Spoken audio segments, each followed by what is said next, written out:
એ.આર. રહેમાન સાહેબના કોમ્પોઝિશન તમને બહુ ગમે છે, તો તમે એમને કેવી રીતે જોવો છો? એ.આર. રહેમાન સાહેબને એમની રચનામાં શું ખાસિયત તમને લાગે છે? રહેમાન સરને જ્યારે મેં સાંભળ્યા તો એમણે છે ને આ આખી પદ્ધતિ છે ને એને આખું ઉલટું કામ મને સાંભળવા મળ્યું. એમણે એવા રાગ જેને કહેવાય ભારી રાગો છે એનો ઉપયોગ એણે ડાન્સ નંબરમાં કર્યો છે. ઉદાહરણ તમે આપી શકો? એટલે જેમ કે એક સોંગ છે તો એ રાગ તોડી ઉપર આધારિત છે, અને તોડી રાગ એવું છે કે એક ગંભીર પ્રકૃતિનો રાગ છે. બરાબર.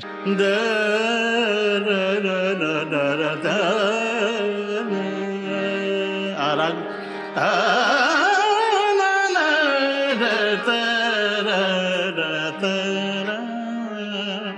તો એમણે આ ગીત બનાવ્યું, યારો સુનો જરા લા લા લા લા લા.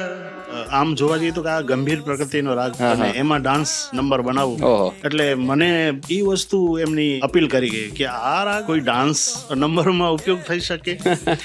પછી એક રાગ છે પૂર્યા ધનાશ્રીમાં, એમણે એ રાગમાં પણ એમણે ડાન્સ નંબર બનાવ્યો છે. ખબર હાય રામ યે ક્યા હુઆ ના ના ના ના ના વાહ વાહ, હાઉ બ્રિલિયન્ટ, હાઉ ક્રિએટિવ. સો મેં જ્યારે એમના કમ્પોઝિશન સાંભળ્યા છે અદ્ભુત હોય છે. માણસની એક સોચ હોય છે, પણ રહેમાન સરનું આખું અલગ, એની જે થોટ પ્રોસેસ છે એકદમ ડિફરન્ટ. એટલે આવા ઘણા બધા એક્ઝામ્પલ છે રહેમાન સરમાં કે કેમ રહેમાન સર ડિઝર્વિંગ છે.